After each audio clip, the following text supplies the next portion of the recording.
I was talking with an old friend that I ran into very synchronistically at an appointment yesterday about how important it is to be healing and sharing our healing gifts with our own home. And this is a concept that one of my besties and I have been talking a lot about how we all need a healer in the home, especially if you have kids or grandkids or nieces or nephews or neighbors that come by all the time. Having that healing presence actually creates such a beautiful ripple effect. And one of the things that I've been really conscious of this summer, as I've tried to be as present as possible for my daughters who are just about to turn 10 and 8.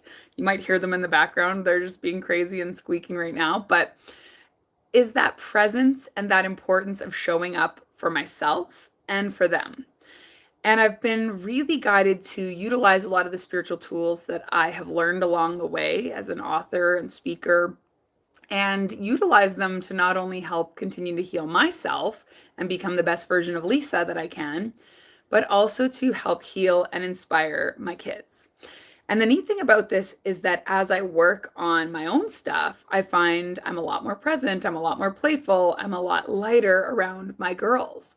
And they get to see me in all my authentic, vulnerable, real self. And that includes big feelings sometimes. That includes talking about my overwhelm and my hypervigilance and my perfectionist tendencies and the things that I'm really working on and trying to control and let go of controlling too, because that's a big piece of my journey is to try and surrender a little bit more. But in controlling my temper, it allows me then to sort of be more in tune with the goodness of my life. And I've noticed this and I want to share this. And I was talking with that same friend about how I'm called more and more to talk about ancestral healing and the things that it has awakened in me and the ways that it's helped not just me, but my kids. And by association, all the people and kids and teachers and all kinds of humans that my kids are going to interact with. Because as you heal those patterns, that effect ripples out. As you stop being a perfectionist and you show your kids that it's okay to make mistakes, that impact ripples out.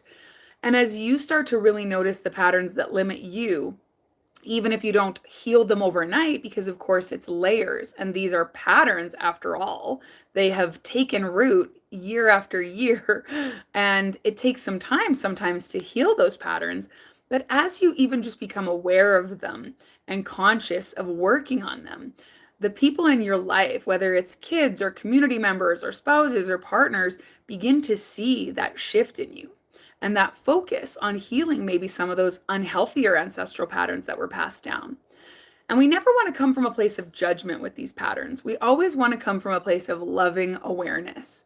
Just knowing that our parents and our grandparents did the best they could. Just like as a mom, I'm doing the best that I can. And I think you guys have heard me say it time and time again, but I'm going to screw up my kids too. But the more that you can focus on those limiting patterns and the things getting in your way, the more that your kids can see that presence and that energy and that trying. And the less hypervigilant you have to be, the less perfectionist you have to be, the less people pleasy you have to be, because you can just be you. You can just say, I'm doing the best I can. And that's enough for today. And I want to give you that permission to say just that to yourself. You are doing the best that you can. And even just becoming aware of the fact that you're doing the best you can. And that maybe today that's not great, but tomorrow's a new day. It takes the pressure off of your shoulders. You don't need to put more pressure on you. You probably are already your own worst critic if you're anything like me. So that's your reminder today. You're doing the best you can.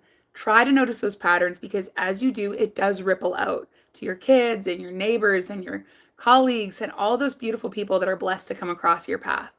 I'm sending you lots of love as you do this courageous work because it does require courage. And until next time, you guys, just keep taking it one step at a time, one day at a time, knowing that you're so very loved and surrounded by angels and ancestors that are supporting you in this healing work as well. See you soon.